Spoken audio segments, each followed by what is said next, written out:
তাহলে ভিডিওটা করেই ফেলি।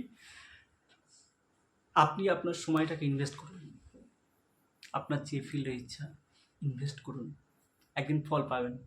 যেমন একটি গাছ লাগানোর পরে আপনি একদিন না একদিন ফল পাবেন, পেতেই হবে ফল। যেমন আপনি আপনার একটা বাচ্চাকে জন্ম দেওয়ার পরে সে বাচ্চাটি যেমন বড় হয়, ঠিক তেমন একটি বাচ্চার জন্ম দেওয়া আর সময় ইনভেস্ট করা দুটোই একই আমার মনে হয়। আমি কোনো মোটিভেশনাল স্পিচ দেওয়ার মতন ক্ষমতা রাখি না, কিন্তু আমার যেটা মনে হয়েছে আমি সেটাই আপনাদেরকে শেয়ার করছি। ধরুন আপনি ইঞ্জিনিয়ারিং পড়ছেন, শুধু পড়লে হবে না, আপনাকে ইঞ্জিনিয়ার হতে হবে।